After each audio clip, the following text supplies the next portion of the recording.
Now, let's say, for example, that I used to curse. So I used to use a lot of profanity, right? You go through this with profanity. At this stage, it's like I'm learning. Remember, scholars? I'm learning why profanity is not good. That's step one, right? Because you got to want to change that first. Right. Some of us don't want to change that yet. But for me, it took my sister seeing me cursing when I was 17. And I was just really embarrassed because she looked up to me so much. I remember the way she looked at me, like she was so hurt. And she couldn't believe I was talking like that. And I didn't know she was there. I was with my friends and we're talking F this and F that. And I turned around and said, oh, your sister's right there. And I was like, and she was just standing right behind me. And she heard the whole conversation. And I was so ashamed because she really looked up to me. And I used to tell her not to do that. And I remember how I felt. I wanted to go run and hide. And I was like, I'm not doing that no more. I was just so embarrassed. She was about to start crying. She was so hurt. And she's just confused. She didn't know what to think. And so I had the desire to change it, which starts here. That's that urge to change, right? That's the initiate. That's what gets you started. That's what initiates the process. So for initiation, you have to have, number one, with a particular thing or a thing in general, right? This is your whole life or one habit, right? Let's say the habit now, you have the urge to change. That's the first thing you must have. See, some people don't have this yet. Some of y'all woke up one day and like, I want to change this. This is you. And others, but I know this is you because you've come to me on 5 or 6 occasions. And I just want to, you're ready for something else. And I think this group in general is there. Right? Then what happens is you go through a learning process. That's why we talk about the scholar, right? Because you have to learn why it's not so good to curse all the time. Some of us don't know why. Right? Now watch this, brother. So now, after I'm learning, then what happens is I learn is I have to, at this step, I have to confront the other part of me that still wants to do that. That's what's called, what is this called, sister, that you talk about all the time? It starts with a C? The crossroads. That's the crossroads. Crossroads. This is where most people don't get past this stage. So they go here and fall back down. So this is what's going to happen on us for this 30-day period. And some of us, I know I need to stop doing this. Of your own free will, you've come to that, or something that you've learned from us, from Brother Dawood, or from someone else you've learned, or from anywhere else, or just from your relationship with God. This is important. See, they teach about a relationship with God, but they don't show you how you're related in a functional sense. Everyone here has a personal relationship with God in this room. This is very important to know this. Once you cultivate this relationship, stuff will bleed into your mind from out of nowhere. You won't know how it got there, but it was always there. It was in your spirit, but it went into your mind, your awareness, which is your mind, right? When they say mind your business, you have to become aware. It's the part of you that's aware now that it's there. And now you have an urge to do something. You're like, I don't know how I knew that, but God gave that information to you. Right? So now, Crossroad comes, I learn about it, I have to know, I have to want it, and I go through learning about programming my mind with why it's not good, and part of the learning process is to also see success. This is where the blueprint is laid, right? So I have to know why I'm doing it, why I should not do this, and I have to see myself being successful. These are the two things that are important here. Right? So I have to work on my ideas, which is this. Right? This part of you that has verbal ideas, right? And I have to work on my images, so I see myself, instead of indulging in sexual activity, I see myself being in a situation where I'm with somebody who I'm attracted to, but we're doing something else. Right? This is very powerful in your spirit when you do that. Because most of the time, you all spend hours every week seeing yourself doing things that represent failure all throughout the week. You'll see yourself indulging in behaviors that you shouldn't indulge in, and it weakens your will. That's why the will, this part of your spirit was called Heru, right? This part was called what, Sister Asia? Where are we at? Right here. So set? No. 7. Okay. Heru, right? And the word het means house. Your people were serious. You don't even know who you are. You come from the greatest minds of all time. It's the greatest paradox in the history of the planet Earth that the creators of everything great are at the bottom of everything on Earth. That is the most diabolical plan ever created. I'm telling you, it's a miracle that this could happen like this. But it's really not, because it's cyclical. The last shall be first and the first shall be last. So you're here to go back. And it's not the people who were on the continent of Africa primarily. It's the people who were the expatriates of Kemet who went to Mali and were sent across the seas, who was you. Now, head or house means it's through your pictures in your mind that your will is able to be successful. So instead of talking about what you want to do, you have to see yourself doing it. Does that make sense? Here's what we'll do. We'll be like, I'm not having sex no more.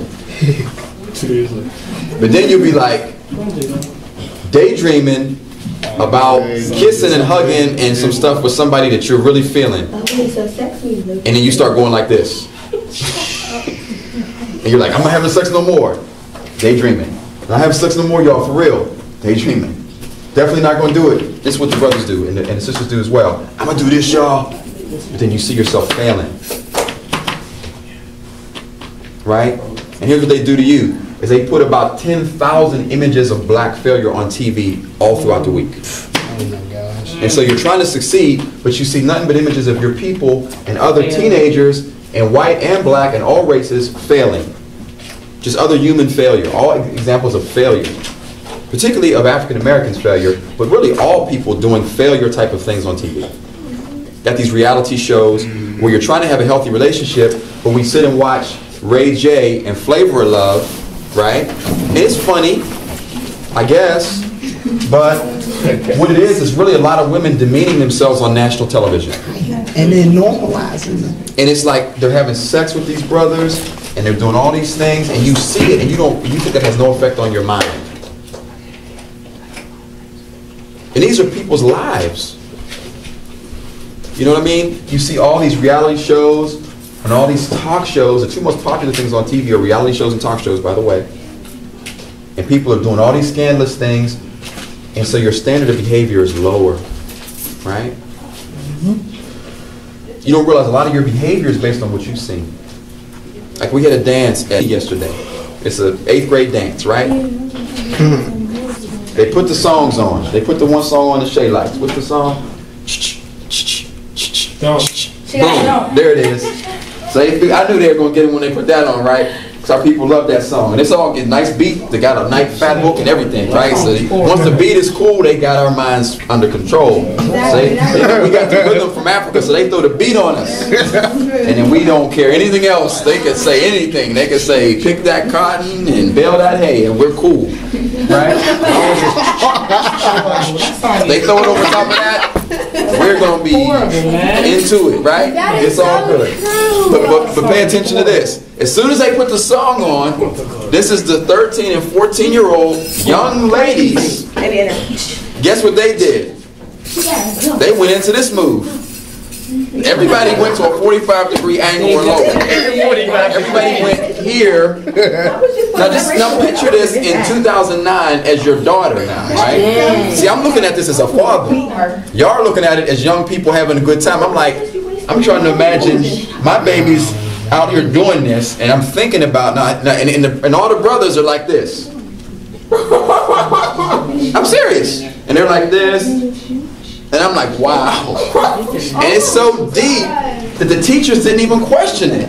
I'm the only one looking like the Grinch or somebody, because I'm sitting here like, am I the only one that feels like something's wrong with this? No. And all the women were like this, you know, I can't even do the moves. They go pop moves and like this. And all the brothers were like, and I was like, wow, this is heavy. And it's like, I wish I had a video camera, and I just would play that back for them. Like, let's look at this, and let's really examine this for a minute. And you have to laugh. It's really not funny, but you got to have laugh a little sense of humor with it. It's the irony. Yeah, like. But why?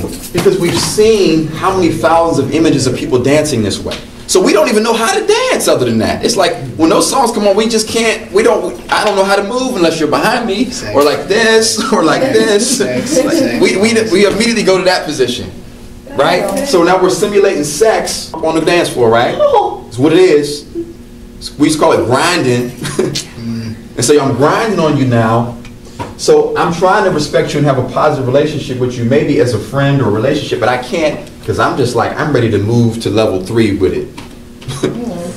Because I'm feeling some energy now that I'm just ready to let that play itself out. Right? So there we go. So a potentially good relationship for some of our young people has been just nailed to the cross from the door. It's done.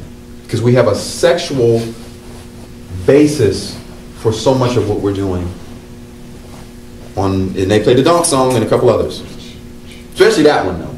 That got them good. I sat and I watched. I knew I caught us and I watched this. I was going to videotape it, but I just didn't want to. Now watch. Okay, now question. Yeah, just real quick. Did like seeing yourself and things like that? Did that have to do like a lot with like faith? For myself? Nah, just in general, like yes. That you associate that word with faith, or like just seeing yourself. Well, yes, it does, but the faith also comes from the understanding of, in my experiences and understanding, your relationship with your Creator, and the fact that you can have more and greater than what you are, which most of us don't believe, really, right? So we don't really feel like more is available to us. They feel like this is it. If you have a party, somebody's going to fight. This is how we're going to dance. This is how we're going to interact with each other. Everybody doesn't function like that, right? So now, to get to the sacrifice part, this is the people who are here, right? I know you have to leave, brother.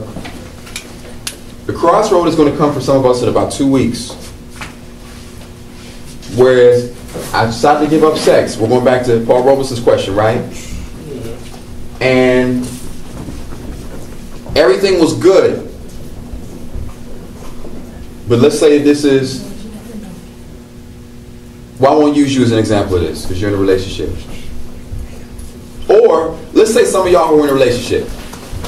That's a greater challenge. Yeah. Now, first of all, if one of you makes that commitment, both have to make that commitment, right? Yeah. That's what the whole relationship. If somebody says, "Well, I'm not having sex for 90 days," the other one was like, "Well, I didn't agree to that." So you need to discuss that. You might want to discuss that first, right? Because some of y'all might make that sacrifice and you haven't discussed it before you got here today. So that's, even though I'm in favor of abstinence, but anyway. So let's say that I'm in a relationship and we've made that commitment together. But it's kind of warm out, energy's kind of flowing. First week in July or so. And we're at the spot, nobody's around. It's the first time we've been totally alone for 5 hours and we're just here kind of hugged up. All of a sudden you can feel the energy starting to go like this. That's called the crossroads. Because you're like, you got 1 week left, right?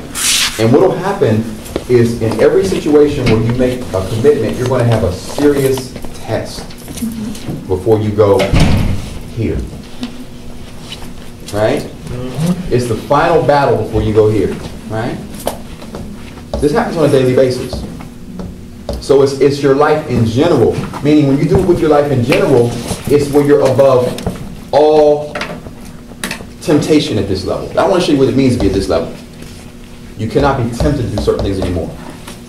Right?